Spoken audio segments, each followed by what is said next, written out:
नमस्कार, economy today में आप सभी का स्वागत। मैं हूं मुकुल शर्मा। इकोनॉमी टुडे में हम आपको बताएंगे कारोबार जगत की तमाम खबरें क्या हैं, क्या कुछ खास है अर्थ जगत में। लेकिन आइए सबसे पहले नजर डालते हैं आज की टॉप लाइंस पर। संयुक्त राष्ट्र की sustainable development report financing for development at A crossroad जारी। रिपोर्ट के अनुसार वैश्विक स्तर पर निवेश नरम रहने की उम्मीद, जबकि भारत में निवेश की नजर आएगी मजबूत स्थिति, अर्थव्यवस्था को मिलेगा फायदा।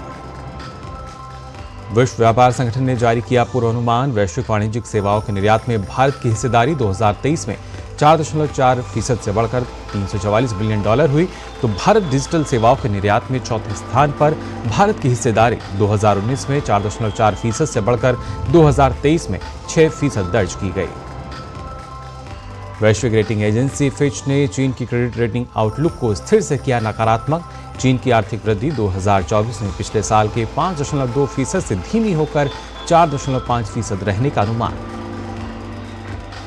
और इंस्टाग्राम और व्हाट्सएप जैसे सोशल मीडिया प्लेटफॉर्म के लिए जाने जाने वाले मेटा प्लेटफॉर्म्स ने अपने इन हाउस आर्टिफिशियल इंटेलिजेंस यानी AI एक्सेलेरेटर चिप का नवीनतम संस्करण किया पेश। तो आज की टॉप लाइन्स आपने जानी, क्या कुछ खास अर्थ जगत में। और आइए सबसे पहले बात करते हैं खास तौर से बहुराष्ट्रीय कंपनियों की बढ़ती दिलचस्पी से भारत को फायदा हो रहा है। ये कंपनियों को भारत को विकसित अर्थव्यवस्थाओं की आपूर्ति श्रृंखला, विविधीकरण रणनीतियों के संदर्भ में वैकल्पिक विनिर्माण आधार के रूप में देखती हैं। ये इस बात को भी उजागर करती है कि देश में निवेश मजबूत बना हुआ है। ये बात संयुक्त राष्ट्र की एक प्रमुख रिपोर्ट में कही गई है। Sustainable development report financing for development at A crossroad में कहा गया है कि विकास वित्त पोषण अंतर को कम करने के लिए बड़े पैमाने पर वित्त पोषण जुटाने के लिए तत्काल कदम उठाने की जरूरत है। रिपोर्ट में कहा गया है कि वैश्विक स्तर पर निवेश नरम रहने की उम्मीद है।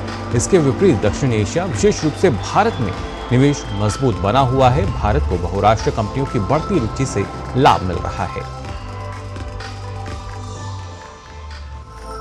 और आइए अब बात करते हैं आज के फोकस की।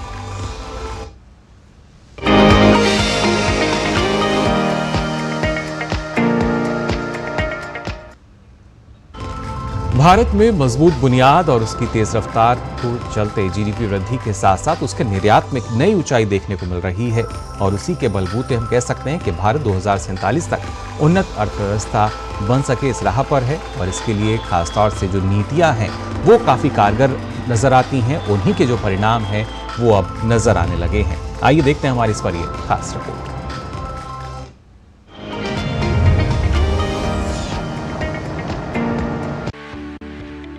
भारतीय अर्थव्यवस्था की मजबूत बुनियाद और उसकी तेज रफ्तार को देखते हुए दुनिया भर की बड़ी रेटिंग एजेंसियां भारत की जीडीपी वृद्धि के अनुमान को बढ़ा रही हैं। तो दूसरी तरफ मोबाइल फोन और दवा जैसे क्षेत्रों में लगातार बढ़ते निर्यात से वित्त वर्ष 2024 और 25 भारत के लिए व्यापार की नई संभावना के द्वार खोल रहा है, जिसकी बानगी लगातार नजर आ रही है।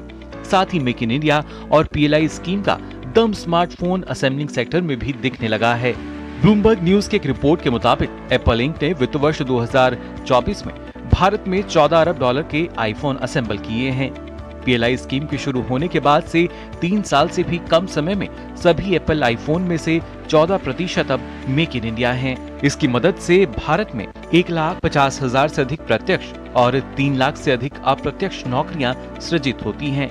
गौर करने वाली बात यह है कि इन कारखानों में 70% से अधिक श्रमिक महिलाएं हैं, जो भारत में सबसे अधिक हैं। ये भारत की विनिर्माण यात्रा की केवल शुरुआत है। भारत और भी अधिक ऊंचाइयों को छुएगा। वहीं इंजीनियरिंग सामानों का निर्यात बढ़कर 97.95 अरब डॉलर हो गया, जो एक साल पहले 96.76 अरब डॉलर था। इसके साथ में दवाओं और फार्मास्यूटिकल्स का निर्यात 9.4% बढ़कर 25.02 बिलियन डॉलर हो गया, जबकि लोहा अयस्क का निर्यात 154.55% बढ़कर 3.64 बिलियन डॉलर हो गया। इलेक्ट्रॉनिक्स विनिर्माण में काम करने वाले लोगों की संख्या में लगातार वृद्धि हो रही है। इसके साथ ही भारत साल 2027 तक दुनिया की तीसरी बड़ी अर्थव्यवस्था बनने की राह पर है, जबकि साल 2014 में ये 11वें स्थान पर था। इसके लिए सबसे जरूरी है कि हमें कुछ बुनियादी दिक्कतों को दूर करके कारोबारी सुगमता की लागत कम करनी होगी, ताकि भारत को 2047 तक उन्नत अर्थव्यवस्था बनाया जा सके। हाल ही में आई एक रिपोर्ट में बताया गया है कि भारत के निर्यात में मिश्रित प्रदर्शन देखा गया है। जहां मोबाइल फोन्स और दवाओं जैसे क्षेत्रों में वृद्धि हुई है, तो कपड़ा और रत्न में कुछ गिरावट भी आई है। वहीं दूसरी ओर रेटिंग एजेंसी फिच ने हाल ही में चीन की क्रेडिट रेटिंग घटाकर नकारात्मक कर दी है।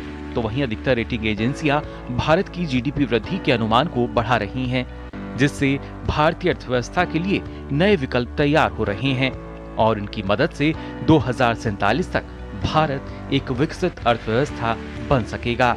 ब्यूरो इनपुट के साथ अजय परिहार की रिपोर्ट, डीडी न्यूज।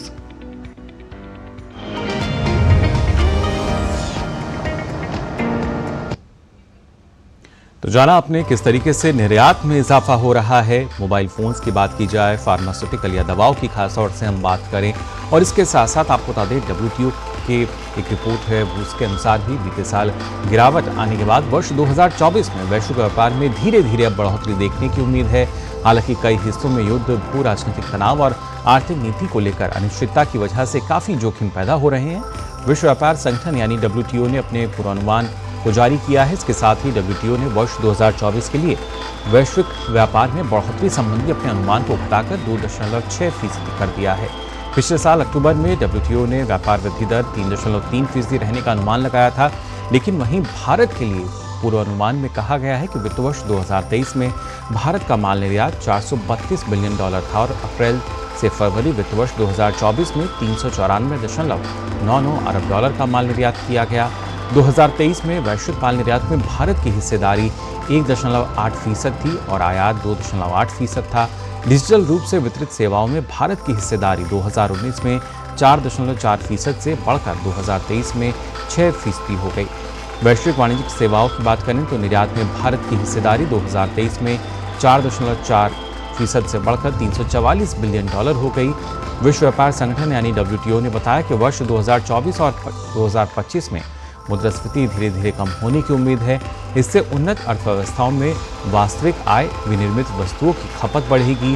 व्यापार योग्य वस्तुओं की मांग में सुधार पहले से ही स्पष्ट है। ये बेहतर आय संभावनाओं से जुड़ी घरेलू खपत में वृद्धि से संबंधित है।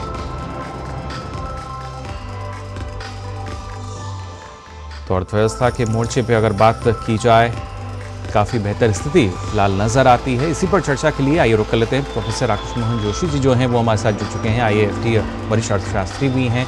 बहुत बहुत स्वागत आपका राकेश मोहन जी। सबसे पहले जानना चाहेंगे आपसे, जिस तरीके से हाल फिलहाल में भारत के निर्यात को देखा जा रहा है और उसमें भी जब हम मोबाइल फ़ोन्स की बात करते हैं या इंजीनियरिंग इक्विपमेंट्स की बात की जाए, लगातार इसमें जो इजाफा है वो किसी से छिपा नहीं है और पूरे विश्व में एक अलग भूमिका में भारत अब उभरता हुआ नजर आ रहा है। नमस्कार, थैंक यू। देखिए, ये जो भारत की स्थिति जो नई नजर आ रही है, ये बड़ी अनप्रेसिडेंटेड है। जबकि आप देख रहे हैं कि पूरी दुनिया के अंदर अर्थव्यवस्था के अंदर और स्पेशली ट्रेड के अंदर जो नया फोरकास्ट आया WTO को 2.6% आया, जो इन्होंने कम किया है। लेकिन भारत के उसके अंदर कोई वो नहीं है और भारत बड़ी तेजी से एक अधिक वृद्धि के साथ बढ़ने वाली ट्रेड व्यवस्था और अर्थव्यवस्था बन के उभरा है। तो ये इसमें बहुत ही एक नोट करने वाली बात है। आप देखिए, डिजिटली डिलीवर्ड सर्विसेज के अंदर एक्सपोर्ट बढ़ा है और भारत बहुत तेजी से सर्विसेज एक्सपोर्ट के बाजार में बढ़ रहा है और सर्विसेज एक्सपोर्ट के बाजार में भारत का लगभग चौथा रैंक अब हासिल हो गया है डिजिटली डिलीवर्ड सर्विसेज में। तो हम टेक्नोलॉजी को बहुत तेजी से एडप्ट कर रहे हैं। और दूसरा क्या है कि अब आपने देखा, जैसा कि WTO ने भी फोरकास्ट किया है कि ट्रेड के अंदर जो रिस्ट्रेंड है या कंस्ट्रिक्शन है, जो कमी हुई है, वो बेसिकली जियोपॉलिटिकल सिचुएशन एक इसमें बहुत इंपॉर्टेंट रही है। जियोपॉलिटिकल ने पिछले साल रशिया को अफेक्ट किया, उसके बाद में इन्होंने मिडिल ईस्ट को अफेक्ट किया। जियोपॉलिटिकल सिचुएशन के अंदर ये स्वेज कैनाल वाली जो प्रॉब्लम हुई है और ये इन प्रॉब्लम के जरिए चलते हुए ट्रेड के अंदर थोड़ा सा जो कमी आई है या रेस्ट्रिक्शन हुआ है, उससे भारत प्रभावित नहीं हुआ है। और दूसरा देखा जाए तो एक ये हुआ है कि कमोडिटीज के प्राइसेस में थोड़ा कमी आई है, जिसके अंदर की एनर्जी प्राइसेस है, फूड प्राइसेस जियोपॉलिटिकल इससे बहुत सेंसिटिव होती है। क्योंकि ये स्वेज कैनाल वाली जो प्रॉब्लम हुई उससे फूड के ट्रेड को मार्ग का डाइवर्जन जो करना पड़ा, उसके कारण जो परेशानी हुई है। तो मुझे लगता है कि भारत ने डोमेस्टिक फ्रंट और अंतरराष्ट्रीय फ्रंट, तीसरा ट्रेड पॉलिसी, इन तीनों के ऊपर एक बहुत ही बैलेंस बिठा के इस व्यवस्था को आगे बढ़ाने के अंदर देश की बड़ा भारी योगदान दिया है। जी राकेश जी, लेकिन इसमें जब हम मेक इन इंडिया की बात करते हैं, किस तरीके से मेक इन इंडिया मुहिम का जो असर है वो आपको नजर आता है आज की इकोनॉमी पे? नहीं, मेक इन इंडिया देखिए हर कंट्री बनाना चाहता है, लेकिन मुझे लगता है कि हम ग्रास रूट पर इसको इस तरह से इंप्लीमेंट कर पाए हैं कि आज की तारीख में आप देखिए जिसको पीएमआई कहते हैं, परचेज मैनेजर इंडेक्स जो है, वो ये बताता है कि आपकी मैन्युफैक्चरिंग आगे बढ़ रही है या नीचे जा रही है। उसके अंदर इस बार कम से कम मार्च में आप देखिए 61 से भी ज्यादा जो है वो ये परचेज मैनेजर इंडेक्स आया, जबकि 50 से ऊपर के अंदर ये ऊपर रहता है, नहीं तो नीचे रहता है। जबकि कंट्रीज लाइक चाइना बहुत लंबे टाइम तक उनकी मैन्युफैक्चरिंग डाउन रही और अभी भी बिल्कुल मार्जिनली अगर इंक्रीज होता है। यूके इससे प्रभावित हुआ, बहुत सारे वेस्टर्न कंट्रीज प्रभावित हुए, लेकिन इस पूरे पिछले 2 साल के अंदर हमारी मैन्युफैक्चरिंग बड़ी रॉबस्ट रही है। और वैसे ही both in manufacturing PMI and services PMI हमारा ज्यादा रहा। अब उसके अंदर बहुत सारे फैक्टर हो सकते हैं। Infrastructure was a big factor. पिछले साल जैसे आपने बजट में देखा कि भारत ने हमने $10 ट्रिलियन का प्रोविजन, 10 ट्रिलियन रुपीस का प्रोविजन किया इंफ्रास्ट्रक्चर डेवलपमेंट में, स्टेट का प्रोविजन किया। इस बार के इंटरिम बजट के अंदर इंफ्रास्ट्रक्चर को जोड़ दिया गया और इससे लॉजिस्टिक्स और पूरी सप्लाई चेन, आपूर्ति श्रृंखला के अंदर भारतीय उत्पादों को न केवल देश में बट अंतरराष्ट्रीय बाजार के अंदर भी कॉम्पिटिटिव बनाने में बड़ा भारी योगदान। उसके बाद में हमारी एक फोकस जो स्कीम पीएलआई रही, वो एक गेम चेंजर रही, प्रोडक्शन लिंक्ड इंसेंटिव, और उसके अंदर मैन्युफैक्चरिंग को इतना ज्यादा बढ़ावा मिला कि भारत के अंदर आप देखिए कि जैसे हम mobile phone, India was one of the largest importer of mobile phone in the world. और अब बिल्कुल 3-4 साल में व्यवस्था ऐसी टर्न हुई है कि अब भारत एक लगभग सबसे ज्यादा बड़ा निर्यातक मोबाइल फोन के अंदर बन के उभर रहा है। जी बिल्कुल। और उसके साथ साथ क्योंकि फोन का आप जिक्र कर रहे हैं तो करीब $14 अरब का हमने जो आईफोन है वही असेंबल किया है। और उसके साथ साथ जो फार्मास्यूटिकल सेक्टर है, दवाओं की अगर बात की जाए तो वहां भी हम देख पा रहे हैं कि किस तरीके से जो निर्यात है उसमें इजाफा हो रहा है। फार्मास्यूटिकल तो मतलब इट्स ए वेरी इंटरेस्टिंग कहानी जी। फार्मास्यूटिकल में India has been the pharmacy of the centre, but पिछले कुछ सालों में ऐसा हुआ था कि इंडिया से बेसिक फार्मा प्रोडक्ट शिफ्ट होके और चाइना उसको एक्सपोर्ट करने लगा था, एपीआईज वगैरह को। लेकिन अब आप देखिए कि आफ्टर कोविड मेरे ख्याल से we have done a complete turn around in terms of the pharmaceutical sector. उसके अंदर न केवल प्रोटेक्शन, कोविड प्रोटेक्शन गियर्स है, वैक्सीन है, एंटीबायोटिक्स हैं and number of generic drugs. तो उसके अंदर इंडिया न केवल बहुत कॉम्पिटिटिव प्रोड्यूसर है बट उसमें निर्यातक भी है। और फार्मा के अंदर भी ऐसे बहुत सारे टारगेटेड इंटरवेंशन सरकार के रहे हैं जिसके कारण फार्मा निर्यात के अंदर भारत एक सक्षम निर्यातक बन के विश्व बाजार में उभर रहा है बड़ी तेजी से। जी बिल्कुल। और राकेश जी, अगर देखा जाए, क्योंकि जब हम बात कर रहे हैं कि कैसे जो मैन्युफैक्चरिंग है उसमें इजाफा नज़र आता है, पीएमआई इंडेक्स का आपने जिक्र किया, या निर्यात जो है वो लगातार बढ़ता हुआ नज़र आता है, इसके ज़रिए जब रोज़गार को हम देखते हैं वो किस तरीके से आप उसको देख पा रहे हैं? ना सिर्फ जो डायरेक्ट बेनिफिट के तौर पर देखा जाए या और भी जो अप्रत्याशित जो रोज़गार है उसमें भी इजाफा दर्ज किया गया है? देखिए, रोजगार के अंदर तो पिछले बार आप देखिए कि despite of all the criticism which we जो हम इधर उधर से सुनते रहते हैं, मैन्युफैक्चरिंग सेक्टर अगर बढ़ेगा तो रोजगार निश्चित रूप से बढ़ेगा। और मैन्युफैक्चरिंग सेक्टर हमारा बढ़ रहा है, इसके अंदर कोई दो राय नहीं है। ये पीएमआई इंडेक्स इंटरनेशनल इंडेक्स है, उससे आप देख सकते हैं कि उसमें अगर बढ़ावा है तो रोजगार बढ़ रहा है। लेकिन बहुत सारे लोग ये भी बात करते हैं कभी कभी कि भाई jobless growth, but when you talk of the jobless growth it is ये पूरी दुनिया का एक फिनोमिना है, ये भारत स्पेसिफिक फिनोमिना नहीं है। फिर भी हमने रोजगार परक क्षेत्रों में जैसे एमएसएमई सेक्टर है, टेक्सटाइल है, एग्रीकल्चर है, उसके अंदर जो जितनी भी बढ़ोतरी है और निर्यात में बढ़ोतरी है वो निश्चित रूप से इस चीज को इंडिकेट करती है कि ये रोजगार के ऊपर एक positive and a long term impact पैदा कर रहा है। और आप इसका परिणाम आपने पिछले कुछ मंथ में देखा कि हमारा रोजगार निश्चित रूप से बढ़ा। जी बिल्कुल, रोजगार में भी जो इजाफा है वो हमें नजर आता है राकेश जी। लेकिन एक अर्थव्यवस्था जो कि पूरे विश्व में तेजी से उभरती हुई नजर आती है, वैश्विक चुनौतियां से लगातार जो बाकी अर्थव्यवस्थाएं हैं जो विकसित भी हैं वो जूझती हैं, लेकिन ऐसे में जब इस रफ्तार से हम आगे बढ़ रहे हैं तो शायद वो दिन दूर नहीं जब जल्द ही हम तीसरे पायदान पर काबिज होंगे। वो तो ठीक है, तीसरे पायदान पे काबिज होंगे, बट सबसे इंपॉर्टेंट ये है कि हम किस तरह से आगे जा रहे हैं। तो हमने उसके अंदर डोमेस्टिक पॉलिसी में भी अडॉप्ट किया है, जैसे पीएलआई स्कीम है, बहुत सारी एक छोटी छोटी इतनी एमएसएमई के लिए स्कीम्स हैं, एग्रीकल्चर के लिए स्कीम्स हैं, और सबसे इंपॉर्टेंट उसका इम्प्लीमेंटेशन। अब आप देखिए पूरी दुनिया के अंदर ये कह रहे हैं कि इम्प्लीमेंटेशन जो है, हमने डिजिटल टेक्नोलॉजी को लिवरेज किया है उसके इम्प्लीमेंटेशन के लिए, वो पूरी दुनिया में कहीं ऐसा नहीं हो पाया, और उसके लिवरेज से इसका फायदा जो है वो लोएस्ट लेवल तक पहुंचा है। और इसके अलावा तो इसके अलावा भी आप देखिए तो ये क्या है कि ये एक बहुत ही सोची समझी कॉम्प्रिहेंसिव रणनीति है।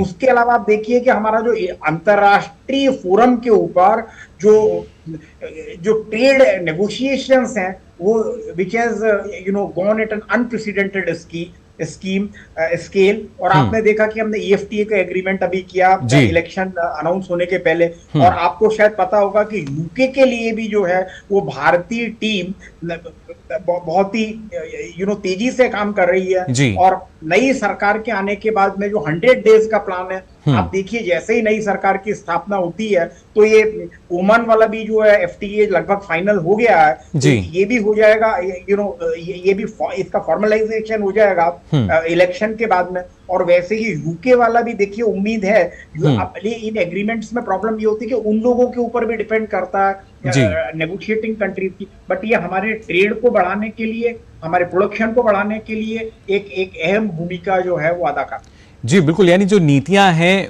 वो काफ़ी कारगर रही हैं, उनके परिणाम भी अब हमारे सामने हैं। लेकिन कौन सी और ऐसी आपको चुनौतियां नजर आती हैं जो कहीं ना कहीं जिन पर अभी और आवश्यकता है काम करने की? नहीं, देखिए सबसे बड़ी चुनौती, दो तरह की चुनौतियां हैं इस समय। एक सबसे बड़ी चुनौती है कि geopolitical situation in the international market. Geopolitical situation के अंदर जितना जियोपॉलिटिकल टेंशन चल रहा है, अमेरिका चाइना के बीच का टेंशन है, अमेरिका रशिया के बीच का टेंशन है, रशिया यूरोप के बीच का टेंशन है, मिडिल ईस्ट का टेंशन है, मिडिल ईस्ट के अंदर इजराइल ईरान का टेंशन है। So there are so many things. Bharat ने बड़ी तरीके से अपने आप को इस टेंशन से अलग रखा है।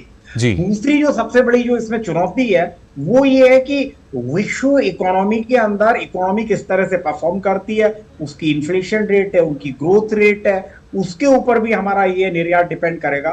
लेकिन भारत ने बहुत ही कैलकुलेटेड मूव जो किया है हमारा, वो ये है कि हम किसी कॉन्फ्लिक्ट के अंदर सीधे तरह से कहीं भी इन्वॉल्व नहीं है, तो उससे हमारा मिनिमाइज हुआ है। और जो सबसे बड़ी चुनौती है इंफ्रास्ट्रक्चर की है, पॉलिसी की है, डिजिटल ट्रांसफॉर्मेशन की है, उसके ऊपर भारत सतत प्रयासरत है, कार्यरत है, एवं उसका इम्प्लीमेंटेशन जो है वो अनप्रेसिडेंटेड स्केल से हम कर रहे हैं। जी बिल्कुल, और जब हम संभावनाओं की बात करते हैं, नए अवसरों की बात करते हैं, क्योंकि आज के समय में एआई का इस्तेमाल भी लगातार हो रहा है, और जैसा अभी आपने भी बताया, हमने अपनी रिपोर्ट में भी बताया दर्शकों को कि डिजिटल सेवाओं में किस तरीके से लगातार अब इजाफा हो रहा है। तो क्या ये जो साल है, वित्त वर्ष जो है 24-25, इसमें भी कुछ बड़ा बदलाव ऐसे ही हमें नजर आएगा? देखिए, मैं आने वाले टाइम के लिए भारत के लिए बहुत ही ऑप्टिमिस्टिक हूं। और जिस तरह से अंतरराष्ट्रीय बाजार के अंदर आप देख रहे हैं, एक के बाद एक इंटरनेशनल ऑर्गेनाइजेशंस अपनी रिपोर्ट दे रहे हैं कि India is the shining star in the midst of A turmoil across the world. और हमारी स्टेबिलिटी है जो चाइना की भी स्टेबिलिटी नहीं रही है। चाइना के अंदर आपने देखा कि प्रॉपर्टी क्राइसिस रहा, उनके ऊपर इंडस्ट्रियल प्रोडक्शन का क्राइसिस रहा, हम उससे बिल्कुल अलग रहे। जब वहां पे प्रोडक्शन नहीं बढ़ सका, हमारा प्रोडक्शन बढ़ता रहा। वो एक अलग बात है कि उनकी इकोनॉमी का साइज थोड़ा बड़ा है, काफी बड़ा है हमसे, लेकिन हम सतत प्रयासरत और ऊपर की तरफ अग्रसर हैं। और इससे मुझे बहुत उम्मीद है। और ये जो पॉलिसियां इन फ्रेम है, बहुत सारी चीजें पब्लिक डोमेन में नहीं है, बट इवन इलेक्शन के टाइम में जो हमेशा पैरालिसिस होता था वो इस बार नहीं है। कार्य जारी है, पॉलिसी भी काम जारी पे भी कार्य जारी है, इंफ्रास्ट्रक्चर पर भी कार्य जारी है। तो मुझे लगता है कि जैसे ही जो नए वित्त वर्ष के अंदर भारत जो है वो इकोनॉमी में और ट्रेड में विश्व के बाजार के अंदर नई ऊंचाइयों को छुए। जी बिल्कुल, और इसमें जो प्रमुख कारक हमें अगर देखें राकेश जी, क्या क्योंकि जिस तरीके से चाइना की इकोनॉमी में अलग अलग कारक चल रहे हैं और वहाँ की जो स्थिति है वो किसी से छिपी नहीं है, तो पूरे विश्व के सामने एक जो बेहतर विकल्प है वो शायद हमारे देश का है, भारत का है। उस वजह से अब और ज़्यादा अवसर जो हैं वो मिलने की संभावना है।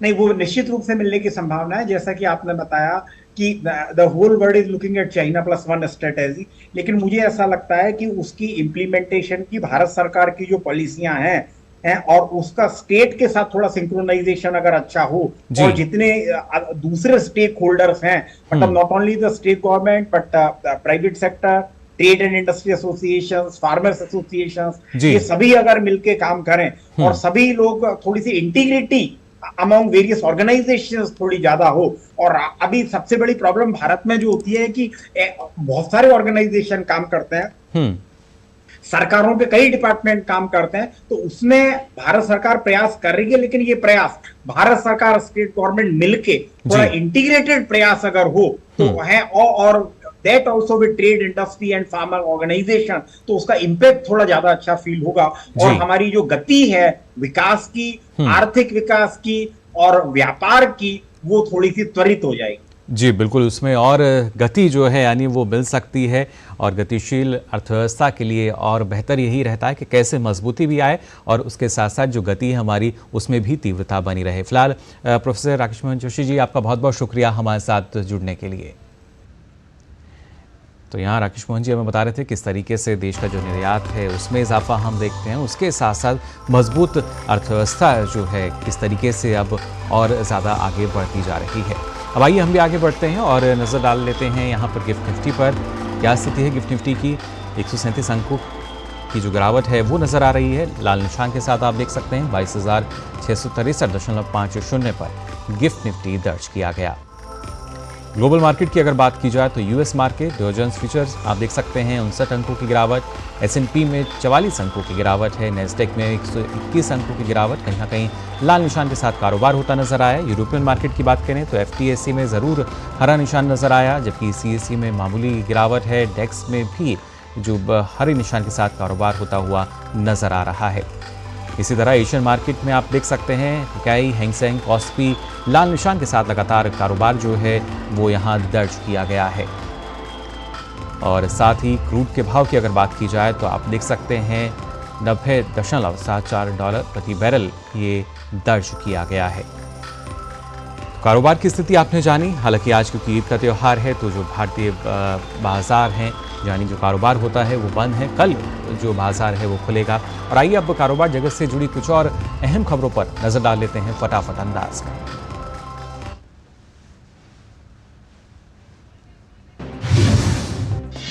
वैश्विक रेटिंग एजेंसी फिच ने सार्वजनिक ऋण और दुनिया की दूसरी सबसे बड़ी अर्थव्यवस्था में धीमी वृद्धि पर चिंताओं का हवाला देते हुए चीन की क्रेडिट रेटिंग आउटलुक को स्थिर से नकारात्मक कर दिया। रेटिंग एजेंसी फिच का अनुमान है कि चीन की आर्थिक वृद्धि 2024 में पिछले साल के 5.2% से धीमी होकर 4.5% हो जाएगी, जबकि अंतर्राष्ट्रीय मुद्रा कोष को उम्मीद है कि इस साल चीन की GDP 4.6% बढ़ेगी। इंस्टाग्राम और व्हाट्सएप जैसे सोशल मीडिया प्लेटफॉर्म के लिए जाने जाने वाले मेटा प्लेटफॉर्म्स ने अपने in house artificial intelligence accelerator chip का नवीनतम संस्करण पेश किया है, जिसे आंतरिक रूप से आर्टिमिस के नाम से जाना जाता है। मेटा को एनवीडिया के AI चिप्स पर निर्भरता कम करने और समग्र रूप से इसकी ऊर्जा लागत को कम करने में मदद मिलेगी। इंडिगो अब बाजार पूंजीकरण के मामले में दुनिया की तीसरी सबसे बड़ी एयरलाइन बन गई है। इंटरग्लोब एविएशन लिमिटेड, जो एयरलाइन का संचालन करती है, के शेयर को इंट्रा डे के दौरान लाइफ टाइम हाई पर पहुंच गए। इस दौरान कंपनी के शेयरों में लगभग 5% का उछाल आया। सर्वोच्च न्यायालय ने भ्रामक चिकित्सा विज्ञापनों के प्रकाशन पर अवमानना मामले में पतंजलि आयुर्वेद और उसके प्रबंध निदेशक आचार्य बालकृष्ण द्वारा बिना शर्त माफी मांगने के लिए दायर किए गए हलफनामे को स्वीकार करने से इनकार कर दिया। न्यायालय ने पतंजलि के सह संस्थापक बाबा रामदेव द्वारा दायर माफी हलफनामे को भी स्वीकार नहीं किया। इस साल देश में अच्छे मॉनसून के स्काईमेट के पूर्वानुमान से दैनिक उपभोक्ता वस्तु क्षेत्र की कंपनियों को प्रसन्न होने की वजह मिली है, क्योंकि उन्हें पिछले वित्त वर्ष की तुलना में वित्त 2025 बेहतर रहने की उम्मीद है। कोलकाता बागडोगरा, दिल्ली बेंगलुरु और दिल्ली मुंबई जैसे प्रमुख घरेलू मार्गों पर हवाई किराया इस साल मई की यात्रा के लिए एक साल पहले के मुकाबले 12.7% तक बढ़ गया है। थॉमस कुक और SOTC ट्रैवल द्वारा साझा किए गए आंकड़े से यह जानकारी मिली है। विमानन उद्योग के विश्लेषकों के अनुसार विमानन ईंधन कीमतों में ताजा वृद्धि, रुपए में गिरावट, प्रमुख विमानन कंपनियों द्वारा उड़ानों की संख्या में कटौती और इंजन आपूर्ति संबंधित समस्याओं की वजह से विमानों को परिचालन से हटाने की वजह से हवाई किराए में बढ़ोतरी को बढ़ावा मिला है। तो जाना आपने किस तरीके से कारोबार जगत में क्या कुछ खास है, और इसी के साथ साथ आपको बता दें एक और खबर, अर्थव्यवस्था के मोर्चे पर जो है एशियन डेवलपमेंट बैंक की अगर बात की जाए, जिस तरीके से अलग अलग रेटिंग एजेंसी जो हैं और संस्थाएं जो हैं उन्होंने अपने जो अनुमान जारी किए थे GDP दर को लेकर उसमें संशोधन किया है, तो यहाँ ADB यानी एशियन डेवलपमेंट बैंक ने भी अब इसमें संशोधन किया है। अब उनके अनुसार 7% की दर से जो GDP दर है वो नजर आएगी भारत की इस वित्त वर्ष में। फिलहाल आज के लिए टॉमी टुडे में बस इतना ही, फिर हाजिर होंगे कारोबार जगत की तमाम खबरों के साथ। फिलहाल के लिए दीजिए अनुमति, नमस्कार।